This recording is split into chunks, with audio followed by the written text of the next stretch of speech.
2049, but we are more than excited to be back. I'm joined today with Tamara, our instructor, Yuval, our growth and partnership lead, and also JonJon from Envio. So JonJon, would you like to introduce yourself? Cool, yeah, thanks so much, Rebecca. Name's JonJon, as you said, from Envio, and we have a blockchain indexing solution, modern blockchain indexing. So very excited to talk a bit about that. But yeah, more than that, smart contracts and designing them with events in mind and how to store things. Yeah, lots of cool stuff to talk about. So I've been in the space building things for a while and excited to share hopefully some insights that everyone thinks is interesting, and also maybe have some good convos with Yuval, Tamara, yourself, ask you guys some questions, get your thoughts too, as well as the audience on some smart contract bits. So yeah, that's Awesome. me in a short nutshell. Really looking forward to it. Amazing. Thank you for joining us, John. Sweet. We're super excited. Yeah. Nice. Yeah, should we kick off? Disrupted in this mall. Yeah. Yeah.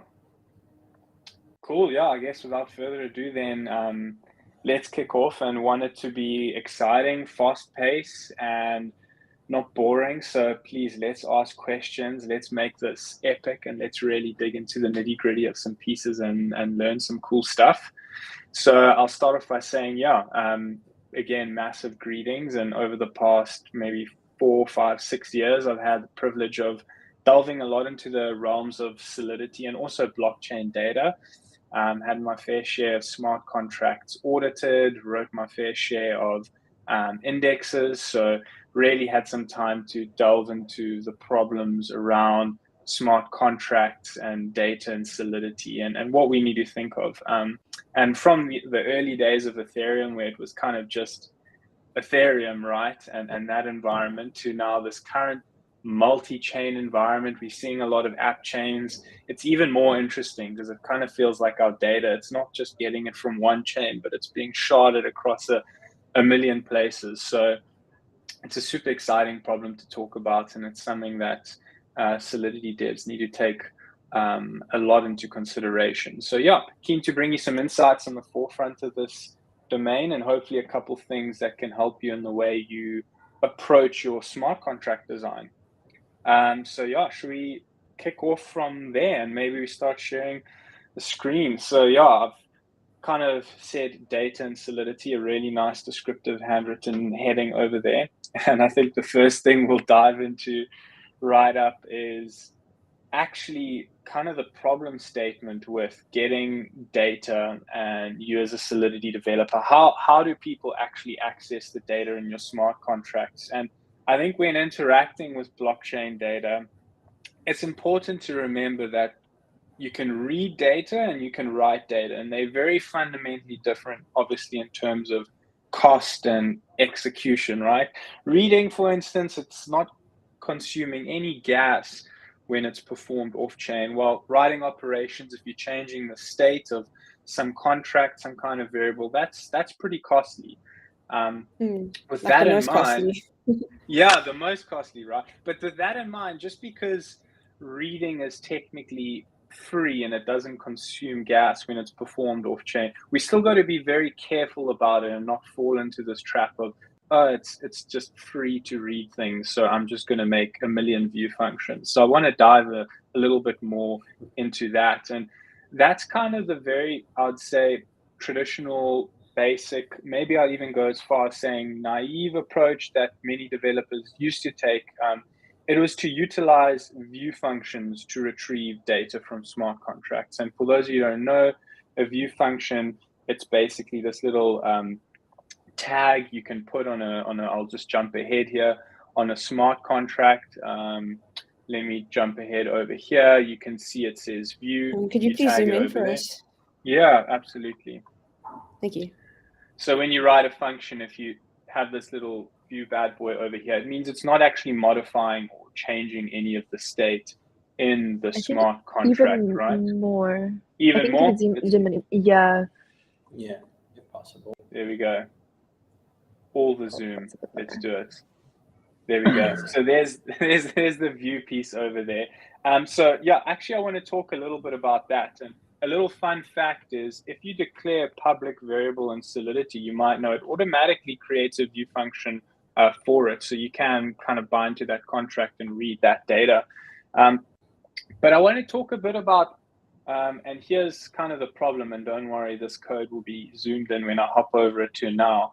But why don't we just use view functions for data retrieval in Solidity? And I'm going to ask, maybe pick people's brains if anyone wants to drop ideas in the comments of why that's the case. But it's a really interesting question, right? So while read-only functions, they don't modify the state of the contract, as we said, they technically free. They are having their own set of limitations that we need to think about. And I think the first one I'd like to talk a bit about is scalability concerns, right? As your application grows, the volume of data that you want to retrieve via a view function will grow massively too. And having to make multiple calls or retrieve large data sets from view functions can be super clunky, cumbersome, slow. It's going to affect your user experience. And one example is if you think of maybe a leaderboard. Say you want to get all of the biggest deposits in RVer. Imagine trying to get that through view functions and how clunky that would be in smart contracts, unless you maybe stored a leaderboard in Solidity. But then again, what are you doing? You're spending a lot of moolah and gas and storage now just having a leaderboard stored in Solidity when you could construct that off chain, right? So that's one part, and we'll dive into this example now and talk a bit about them. The second part is real-time updates, right? While view functions, they fetch the current state of the smart contract, they don't inherently provide a mechanism for front-end applications to actually capture these real-time data changes without you having to constantly poll this contract. And imagine you wanting to, watch for 10,000 users when any one of them wants to deposit. Imagine you wanting to do that in real time. So when a user deposits, it can show something. It's quite clunky to make 10,000 API calls every few seconds to see if anything's changed, right? That's not too nice. So you're thinking about computational efficiency. Sorry, JonJon. So you're thinking about computational efficiency from like a more traditional programming paradigm. I think what I'm thinking about here is just trying to, let's think of it from a user experience viewpoint. You're developing a smart contract application, let's say something like RVer that's allowing borrowing and lending. It's quite sophisticated.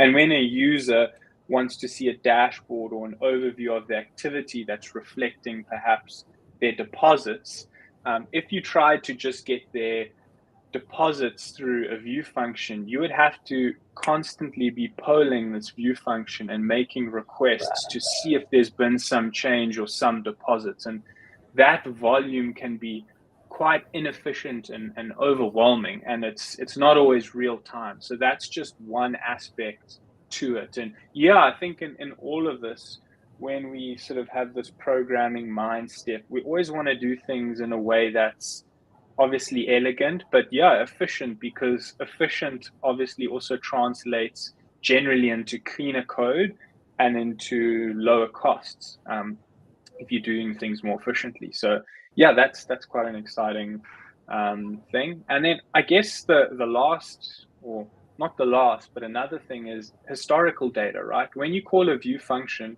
you're basically getting the data at that point in time, at the head of the chain, right?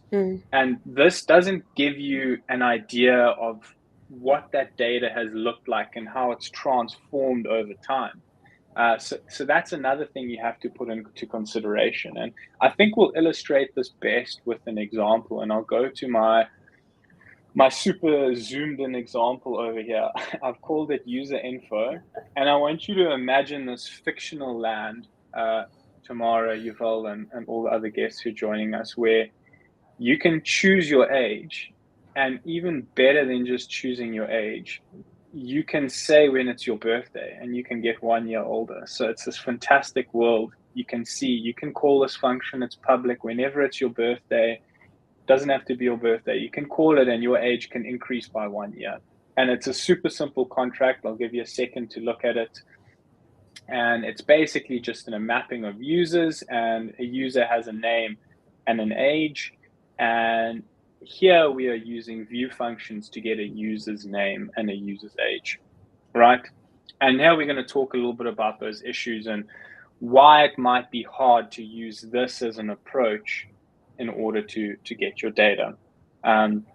So with those few things I said in mind, do you guys want to have a stab, or anyone in chat, at some of the reasons why this might get quite hard for, say, a front-end application to get all the data? Awesome. Thanks for opening up the floor. Tamara, I don't know if you have any insight there. Well, I think the main thing that stands up to me firstly is, as you just said, the historical data is missing. Exactly. We never know what your age was and how many birthdays you've had. You could have had a birthday every day of the week, and we wouldn't know. Exactly. So you've literally nailed a point straight on there, right? It's very hard to know. We can call get user age and we'll get the age now. We don't know if they started at 20 and had 10 birthdays and went all up to 30, or what actually happened. There's no way for us to really do that without doing a lot of heavy lifting, either adding more logic to the contract, which is muddling things around. You don't want to make your Solidity code more complex, right? Or using expensive operations and archive nodes and doing complex things. So that's one. Another thing is, perhaps, let's say I want to show the 10 oldest people. That would be quite hard. If I can just get people's names and ages, that's going to be pretty freakishly hard to do that. Firstly, I'm going to have to make 10 calls to get these 10 pieces of data. And if I don't know who's the oldest people, I'm probably going to have to make way more calls anyways. So that actually makes it really difficult as well. You're having to make multiple different calls, which isn't efficient. And again, Yuval, that comes back to the point we talked a bit about earlier. As a developer, you want to make things efficient. When someone hits your website and you show them a view, you don't want to have to make 50 requests to get all the data you need to show to them, because it's going to take time. It's going to overwhelm your server, and it's going to cost you money making all of those different requests. So yeah, that's a little bit about that. And obviously real time is also a bit of an issue in this case. We're going to have to keep polling get user age to see, when is JonJon getting +1 years old? It's not super simple. So this is difficult. And I think this showcases how heavily relying on view functions, it can pose structural and efficiency issues in larger, more complicated applications, right? As your applications get bigger and bigger, like Aave, it's really going to start to pose more issues. This is a small example, but it's going to get harder and harder. And this kind of necessitates now a different approach, one that's scalable, efficient, and cost-effective. And this is where events come into play. And events often aren't the sexiest thing or talk too much about in Solidity, but it's an important thing if you haven't ever given a little dive into it for a Solidity developer to at least understand, because it can also help frame the way they build a contract. You shouldn't build a contract with all of these view functions and clunking it around. You should really focus on keeping it simple and secure and using events ad hoc to create the rich information your application needs. So yeah, with that, let's scroll down to this, the hero events, and we can talk a little bit about the hero of our discussion today, events, what they are, why they're actually quite exciting. And yeah, they're important for developers, Solidity devs to think of. And I don't know about YouTube, but it is also fairly often the case as well, where the person writing the smart contracts will often write the indexer code just because it's really easy for them to grasp. They've been writing all the events and they know exactly what to look for. Exactly, yeah. So often it's the case as well. If you are Solidity dev, you're also writing the indexer, which also makes this, really interesting.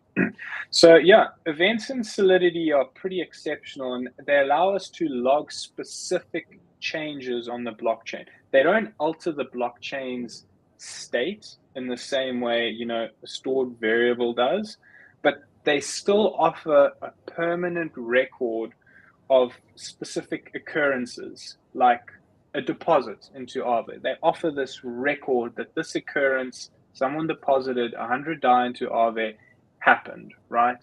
There's no variable being changed, but they offer this permanent record, and this makes them valuable for a multitude of reasons, right? So any of us here who've deployed a smart contract or transaction in Ethereum or any other chain, we understand the importance of gas, right? Gas is expensive, especially when it was spiking a year or two ago and in bull runs. Man, I remember I had deposited like $10 in Aave ages ago, and I just remember laughing that it was going to cost me like $180 in gas to withdraw the $10 if I ever wanted to from Aave V1.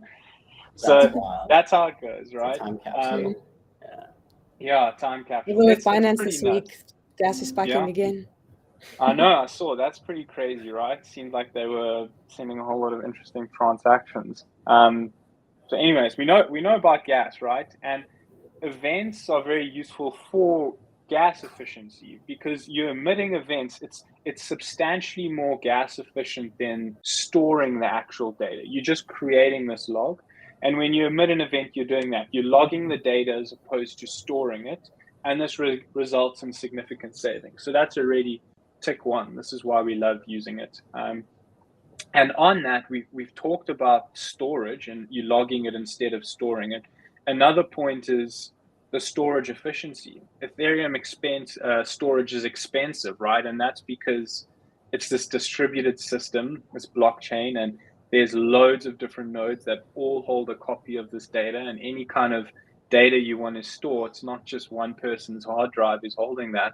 It's a distributed system. Everyone's storing it. So Ethereum storage is expensive. Every bit of data stored on chain, it does come with a cost. And events, you circumvent this cost by logging the data instead of storing it, but you still ensure its permanent presence on the blockchain, this log that you can go back and use, which is really interesting.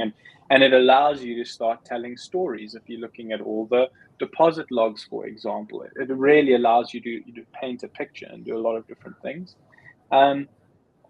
Another couple bit of, actually, I'm going to ask you guys another question, chat to you as well.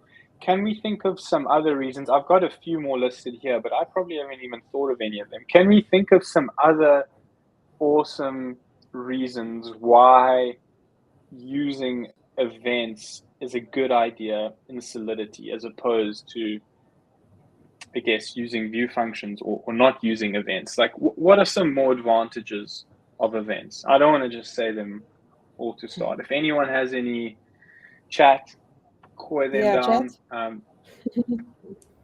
Tomorrow, you will have any more ones that come to mind. We have a couple of our Web3 Sanctuary beta testers here. I'm not sure if they've been going through our Solidity content. If you guys have any ideas, we'd love to hear. Please pop in chat. Nice. Okay, well, I'll do another one in the meantime. Cool. How's this? Audit simplicity, right? For those of you who audited smart contracts or had your smart contracts audited, a large part of the cost of your smart contract is how big is your contract, right? NSLOC, number of lines of Solidity or code, and generally the smaller your contract is, the less it's going to take for someone cost to look at it, and generally the lower cost of audit. So by using events and not having clunky view functions and extra storage, you can significantly reduce the size of your contract, and that makes cleaner code and that makes your audits cheaper, right? And not just your audits, your deployment costs too. There we go. Exactly. And if I look over to user info v2.sol, might be upcoming smart contract of 2023. Someone in chat, CL Skulkvik, had another idea saying, well, events have names, so you can filter on them. And then I guess also you could also trigger events based on what you filter. So, I mean, trigger listeners in your front end. Yeah. CL Skulkvik is 110% right, and we'll get more into that now. It's got huge advantages with filtering. And if we come back to this V2 over here, you can see it's a lot less clunky than this V1. Only is it, of course, less lines of code? Yes. But what you can do is you can see in these functions, instead of having those view functions, we simply emit events when these actions happen. When someone sets the user and when someone has a birthday. And that's really nice. And we're talking again now about audit simplicity, less lines of code, cleaner code, reducing cost. Another thing is events decouple data from the smart contract logic. And this offers sort of more off-chain processing flexibility without modifying on-chain contracts. And I just think this whole decoupling and allowing a smart contract to purely focus on the logic of the contract and then simply emit the data, as opposed to having to code additional logic to fetch this data. That's a huge advantage as well that I feel, which is really nice. It kind of separates your concerns, right? You don't have to be super concerned with two things at once. And actually, question, just random question off the top of my head. What do you think are some of the most important things you keep in mind when building a smart contract? Is it like efficiency? Is it security? Is it data retrieval? Yeah, all of the above. When you build a smart, yeah, well, yes, all of the above, but maybe some of them have to rank in a hierarchy. And I think what events allow you and what's important is, because smart contracts are obviously often holding large amounts of value, you do really want to prioritize security and simplicity of smart contracts first. Obviously efficiency, but you don't want data retrieval to be the top thing you prioritize, and you're creating all these view functions and this is how you would see a leaderboard, this.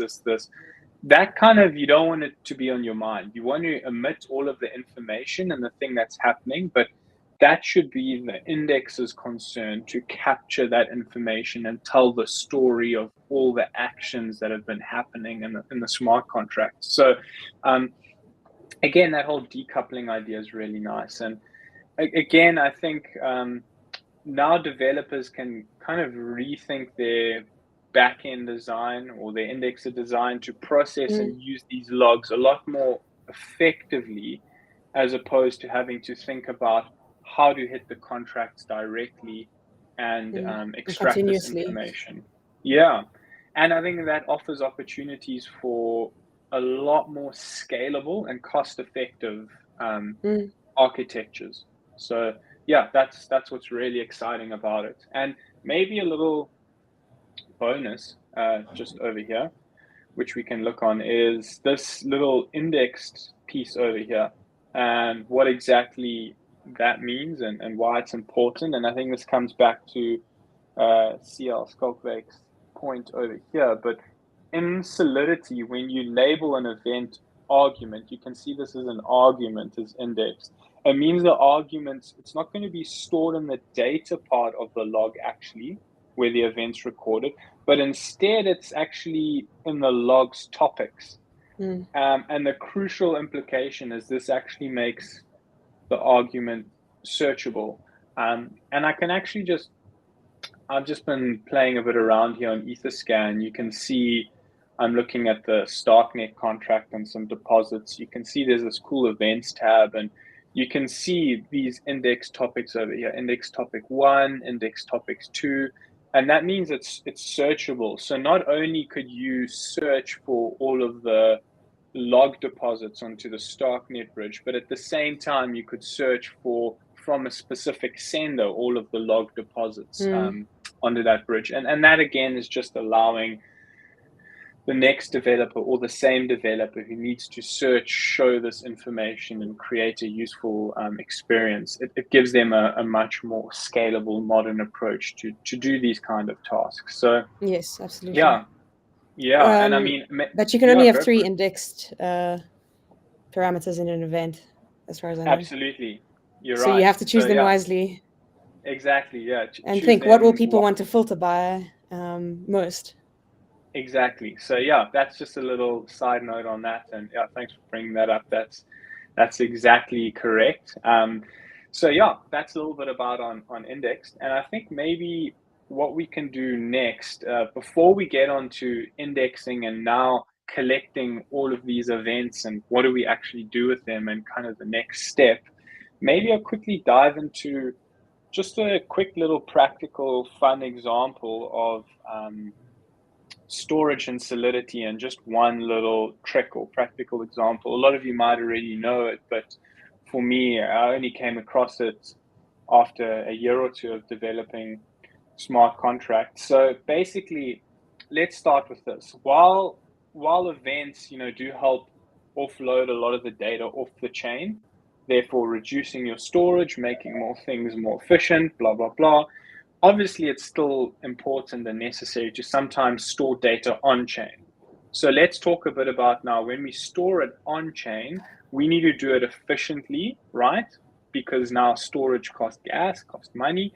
And one kind of popular method we've used in doing this is packing structs, right? And this is an interesting one. We don't have to go for it too long, but when you create structs in Solidity, and I'll come to my third example, storage example over here, but when you create structs in Solidity, understanding the EVM or the Ethereum virtual machine storage mechanism is pretty key, and it can help you save things quite easily. So the EVM organizes slots into 256 bits each, and when you define your struct variables, their ordering can actually determine how many storage slots are used and therefore how much storage you're using on the chain, therefore how much gas and how efficient it is. So what I've shown you here in this struct is this is a bad struct, and where I get this example from is a contract I helped write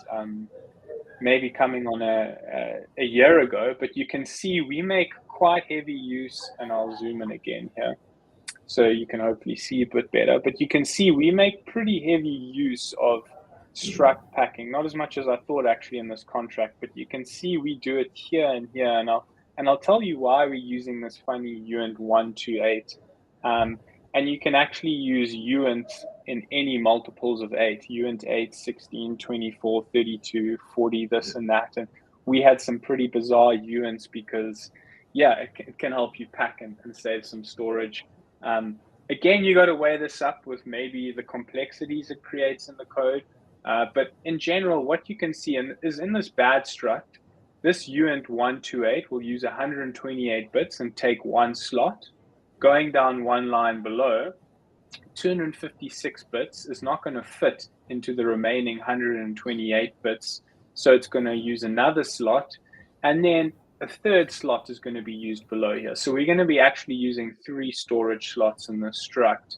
Whereas this is storing the exact same data, but by simply swapping these 2 lines around, we can have the 228 bits uints stored in one single 256-bit slot.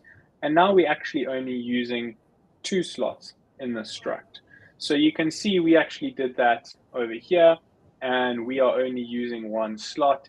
And a uint 128 is a massive number. So you can see this is the maximum size of the number. It's obviously pretty massive.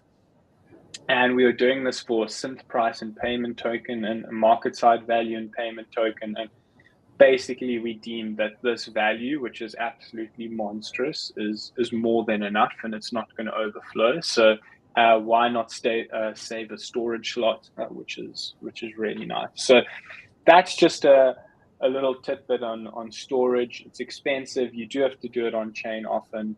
And yeah, that's it. Yeah, little pro tip. So Cool beans. I think let's move on from that now. Just a quick one before. First, any questions on? Yeah, go for it. You are. Sorry, beat you to it there. So obviously, Envio is building an indexing solution to make querying a lot easier and more efficient for Solidity devs. But first prize is to also make sure that your code is as efficient as possible to make the queries quicker, right? So packing structs is a phenomenal tip. Do you have any other low-hanging fruit that you typically check for when you do a once-over of a contract? Any specific things dealing with data that can make your contract more efficient, make your data storage on chain more efficient? Yeah, that's a good question. I guess I would just say refactoring is really key. I think the first pass of writing a contract, as I said, I'm not as actually focused on efficiency. You want to be focused on having the simplest code, which is not always the most efficient. You want to have code that's simple that another developer will be able to digest pretty easily. And you want to not worry too much about efficiency. Obviously, keep it in mind, but on the first pass, really focus on security and making things explicit. And from there, I think refactoring and then understanding, packing this and that helps. So for example, packing those variables, you can best believe we weren't doing that on the first write of that code.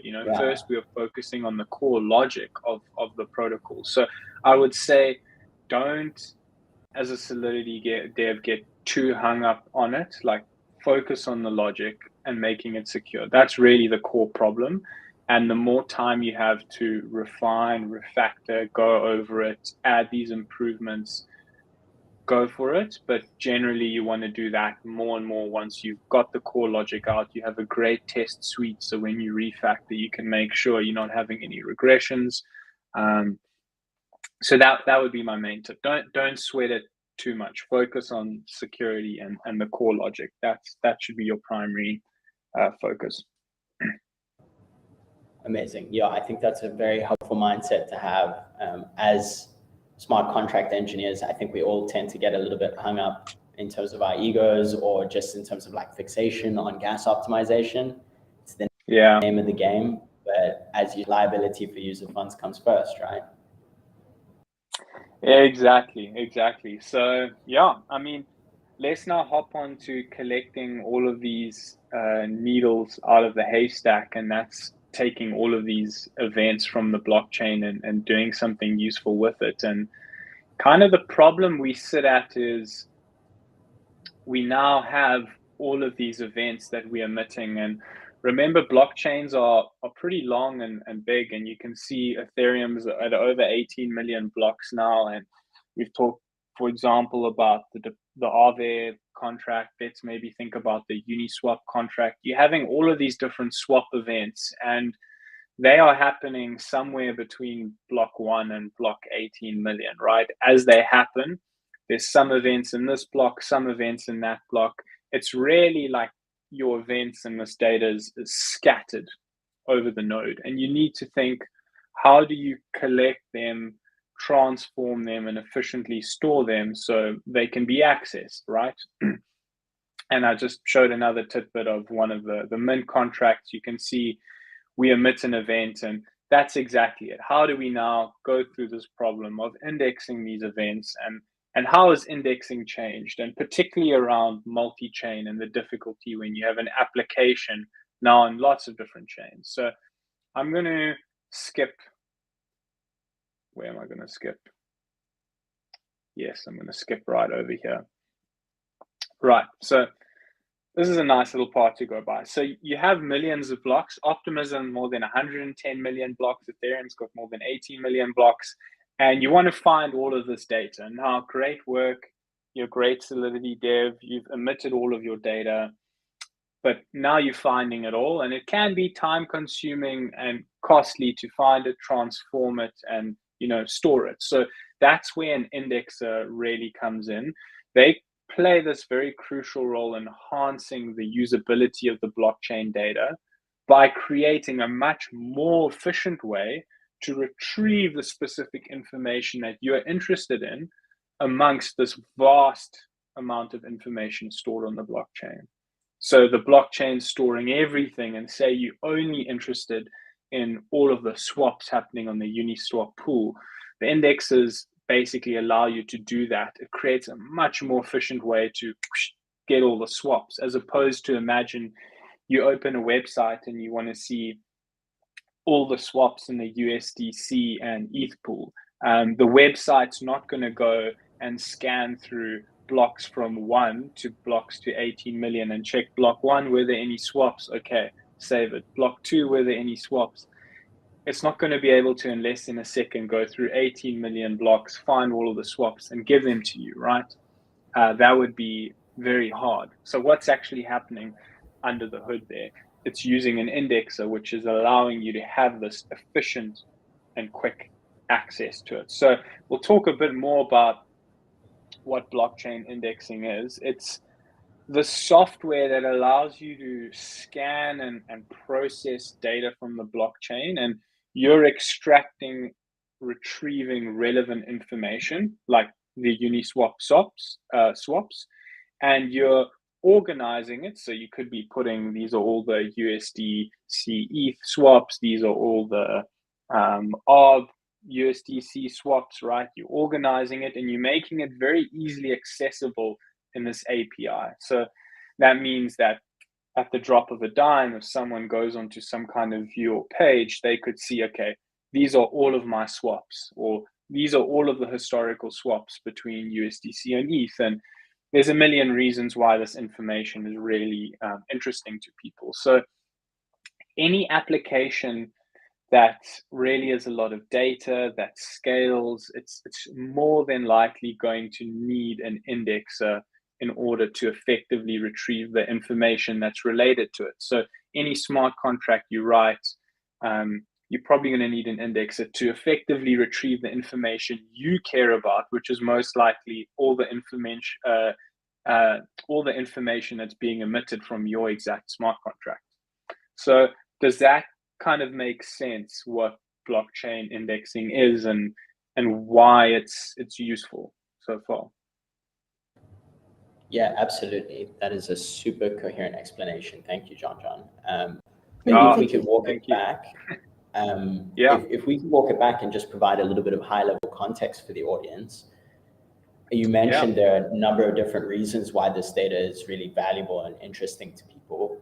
Could you give us one or two examples or use cases from your own experience building dApps, like cool things that the end users would find useful with this data?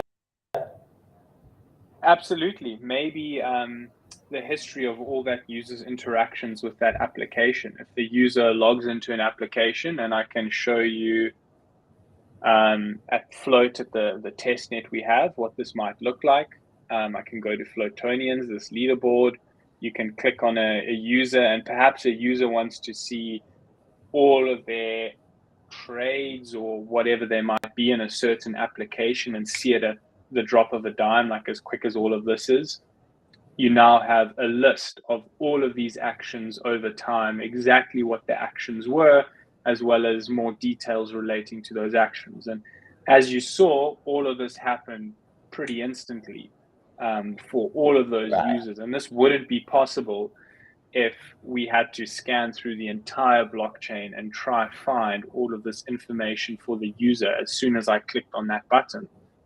The only reason it's possible is because we've used an indexer to already scan the blockchain and process the relevant information, like that user's deposits, and store it so that when a user does these clicks, it's able to be displayed to them instantly. So that's just one practical example. And I guess data is useful for many reasons, but from a user perspective in a lot of applications, that's one good one. So just something as simple as fetching your trade history, which most end users take for granted, is something that all of this work goes into in the back end, building out your index. Yeah, exactly. When you think about it a bit more, you're like, oh, I thought that's easy. You just click and all of the data shows up, and you actually have to peel back the layers and see, oh, it's actually not so simple to just get all of that data and display it. It actually requires some heavy lifting underneath. And that's because of the nature of blockchains. They're these distributed systems where your data is sharded across many different blocks and emitted. And it's not just a traditional Web 2 system where an action happens and you can update your backend and then maybe just poll your backend and show the user's data. It's not how it works in the blockchain. It's fundamentally different. So it's a harder task than it is in traditional Web 2 environments. So yeah, I mean, let's now move on a bit to multi-chain indexing and what the issue is and what typical indexing flows look like. So the JSON RPC, it's kind of a way for you have this node, and it can be a way for you to grab some data from the node. Like, I want to get some of the logs that have just happened, right? And some of the typical indexing architecture has been around this, where you listen to all of these blocks as they come through, and you listening to the certain events. So if we go back here, maybe you are listening to this event for when it's someone's birthday, and you're waiting for when it's someone's birthday. And when it's someone's birthday, you run some logic, and that logic might be, okay, it's Yuval's birthday. I knew he was 23 before, so now he must be 24. I'm going to save that to my database, and now anytime Yuval logs on, he can see he's 24, or he can see he's 35, or he's 13, or whatever age he set and whatever fictional amount he added to himself, right? And now you have to kind of replicate that listening and that logic across multiple different chains. And if you have a multi-chain application, some it's more important than others, but in coding, generally we want to avoid duplicating a lot of our code, right? So if we have this birthday contract deployed on Ethereum and on Arbitrum, and we're having people having birthdays on both, and let's just say we want to update how we handle when someone has their birthday. So tomorrow, if you have your birthday, maybe we want to give you a +2 or something.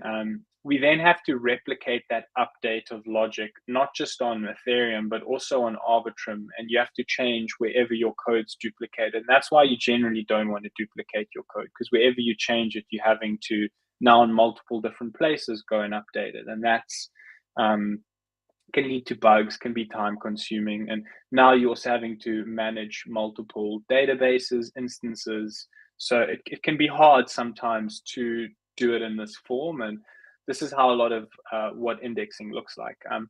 Another part that's difficult is listening to events from the JSON RPC. So like I said, it's kind of like giving you this window into the node where you can go get some information from the node. And nodes are inherently designed to facilitate consensus in the blockchain and keep the blockchain running. And they're not necessarily optimized to be the best source of data retrieval. So they have a method where you can retrieve this data, like what are the events being emitted, but it's not really the exact design of a node. A node is designed to, as we said, facilitate the functioning of a healthy blockchain. And this is a way for you to get some data from it, but it's not optimized for data retrieval. So this process of going through all 18 million blocks and using this JSON RPC to query and get the data, it's a lot of RPC calls. It can be expensive and it can also be slow. And what that means is if you make any mistakes, for example, in this logic, and you have to start again, it becomes expensive and slow to go back again and re-get all this data via the JSON RPC and run the logic. And that's made indexing perhaps one of the most hated pieces of infrastructure I've found, at least. We've had a lot of issues in the past where you're 10 million blocks in and all of a sudden there's some bug in your code and something breaks and you have to start from zero, and it's taken you a week to get all the way to block 10 million with scraping all of this data via the RPC. And that just makes for a really poor developer experience, right? You as a developer don't want to be waiting for a week to hit a bug. That's not great. So yeah, I think that's been an issue that a lot of people have struggled with, and we've really tried to at Envio now, and you can visit envio.dev. I'm sure someone will pop it in the chat. We can go to it now. We've really tried to engineer a modern day indexing solution that focuses on developer experience. So you don't have those same pitfalls of waiting for a week, something breaks, something doesn't work well.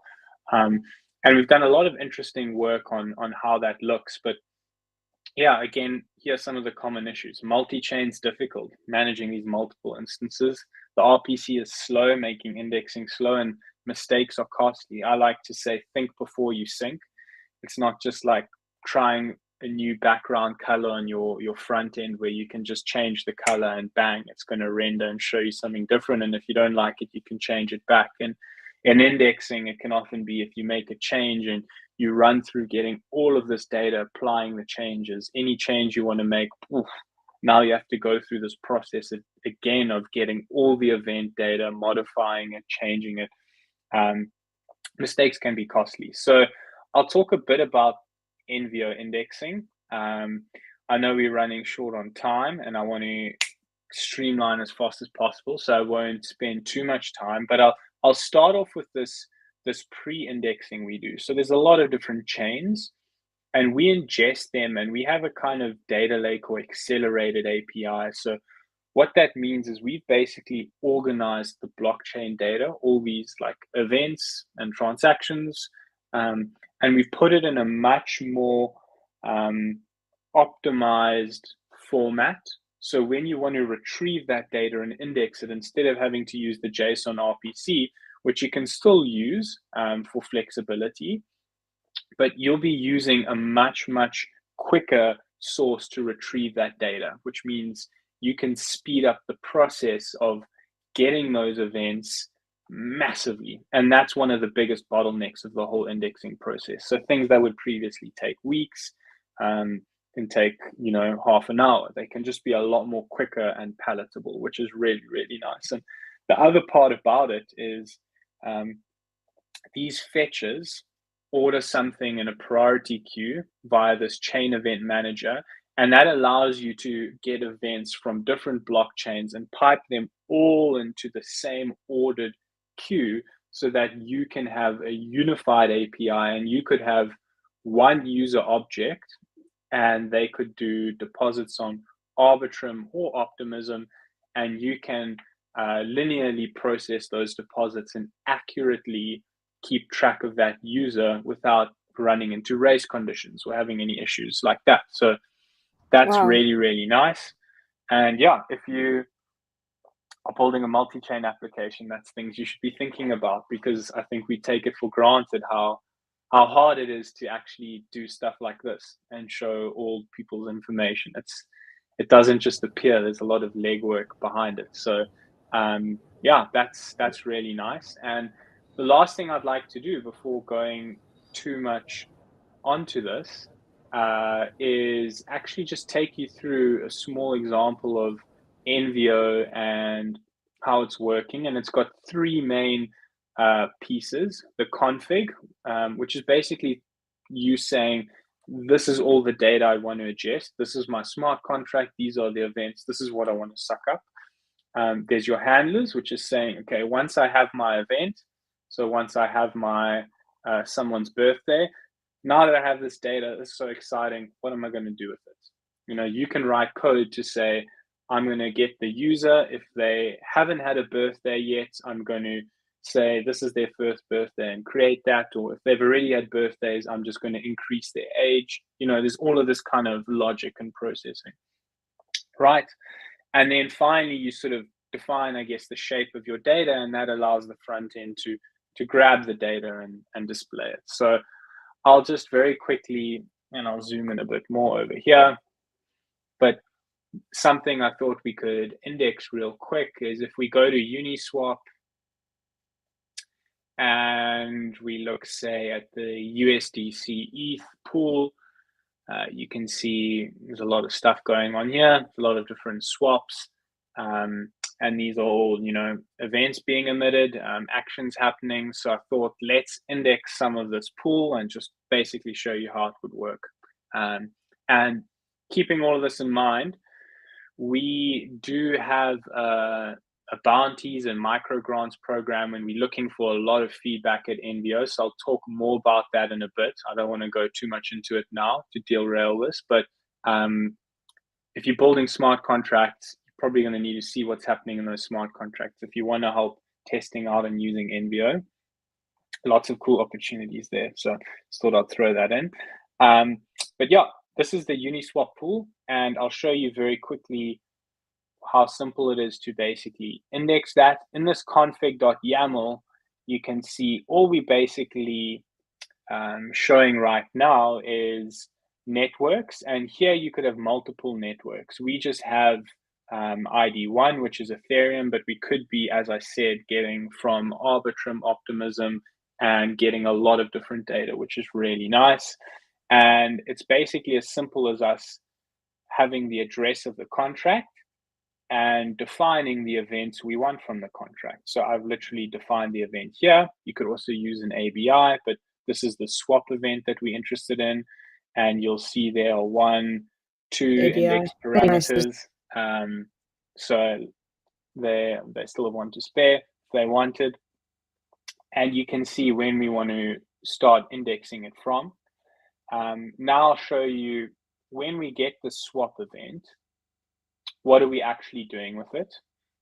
We are actually just logging it out, and we are saving it into a data object. The schema graph GraphQL defines what the swap object looks like, and right now this is very vanilla. It's not doing anything. It's just saving it into this object over here. But what's cool is there's also this loader, and I won't talk about it too much right now because of time, but this allows a lot of efficiencies by you basically being able to tell the code, these are the items from the database I want to change and operate on. So in the birthday example, I want to maybe operate on a user, and what this or I want to operate on Yuval or whatever it might be. And this allows you to do things in batches and create a lot of efficiency. So again, I won't go through it due to time, but this is just engineering stuff. It makes things a lot more efficient.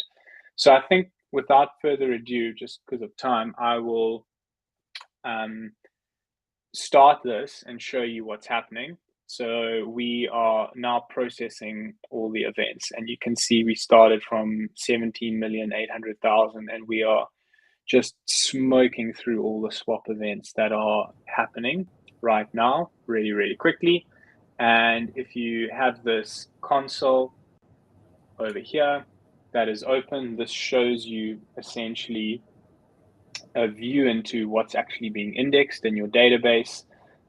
I can hit play for now. This is my GraphQL query, and you can see I've just said how many swaps have I had. This is what the swap aggregate field does, and we've indexed 90,000 swaps already. And if I hit play again, we're now on 110,000 swap events. So it's absolutely just chewing through all this information on the blockchain really, really quickly.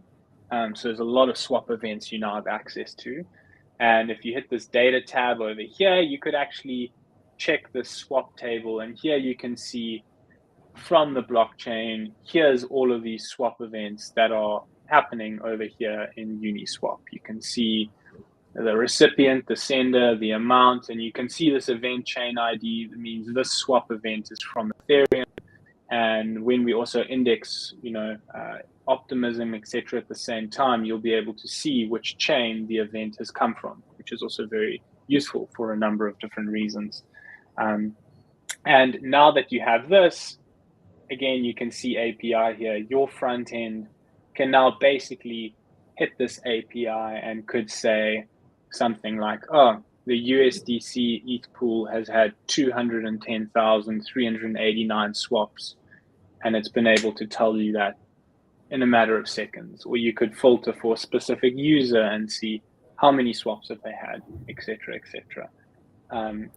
So cool. That's so quick.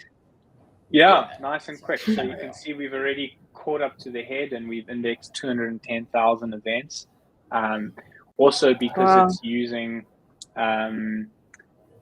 using this accelerated API and data lake, you don't have to supply JSON RPC, which would cost you lots and lots of credits to get all of that information. So it's happening not only many times faster, but it's also a lot cheaper for you, which is fun and cool. So yeah, that's really nice. And this is kind of our take on modern indexing.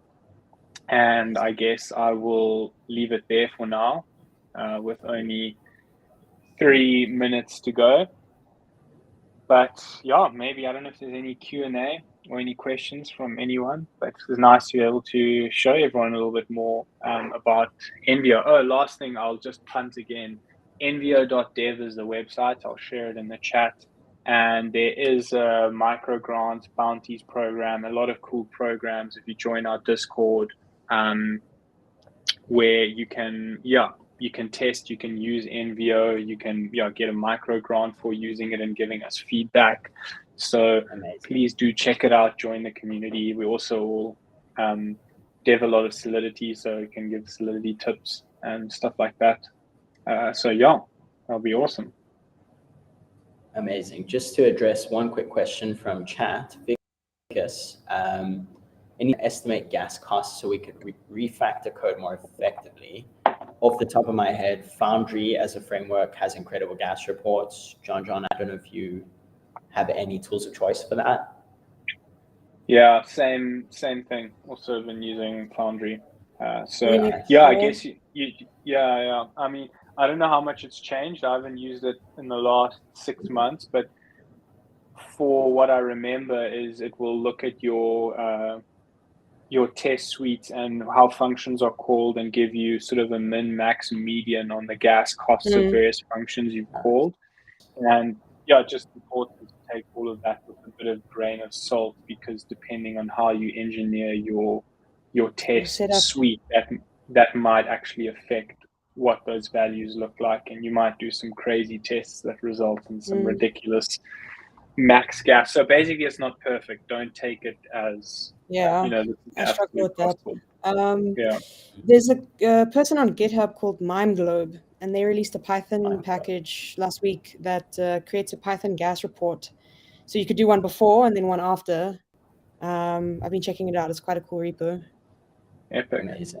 Sounds pretty cool. Tamara is a wizard for finding like the most incredible Solidity resources. New tools. Nice. Yeah. Share it with us in chat tomorrow. Okay, cool. Yeah. Don't keep it to yourself. Yeah, please do. In the interest of time, I think just to wrap up, JonJon, it really bears repeating how impressive it is what you and the team at Envio have built. I don't think it's really clear just from running a CLI, like how insane it is, how it blitzed through 19,000 records there and made sense of it. One thing we don't talk about a lot in blockchain and Web3 is, although transparency is like the core value, blockchain data is really opaque. It's all available, but it's really difficult to make sense of. And what you guys are doing is really a huge step forward. But I think for anyone building dApps, for any analytics platforms, anyone really wanting to make sense of what's going on chain. So just really, really impressed with you and the team. Huge shout out to you guys. Shout out to Float as well. Beautifully architected code base. And thank you for coming on. Hey, hugely appreciate it. Thanks so much for hosting us. Really epic to see the initiative you guys are doing with Solidity Fridays. It's super cool. And yeah, really appreciate you having us. Thanks for the kind words.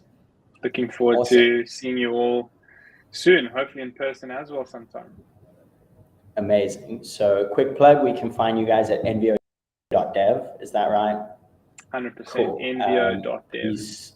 In the chat. Drop the Discord in the chat as well. That'd be amazing. Everyone go join the Discord. Absolutely. Great team. And to wrap up, Solidity Fridays is brought to you by Linum Labs and Web3 Sanctuary. Linum Labs is a premier Web3 development agency. They need no introduction. They've done incredible work over time for the best protocols on earth, really. And Web3 Sanctuary is your one-stop shop for all your education needs, learning about blockchain, from understanding consensus mechanisms to deploying your first contract. Also, huge thank you to you, Tamara. Incredible host, great developer, doing amazing things. Everyone follow Thank you. Tamara on GitHub. And Thank you send so lots much. of stars. Amazing. Thank you so much. I'll catch you guys next week for another episode. Cool. Thanks for Thanks streaming us, everyone for Rebecca. joining on. Bye. Everyone. Take care.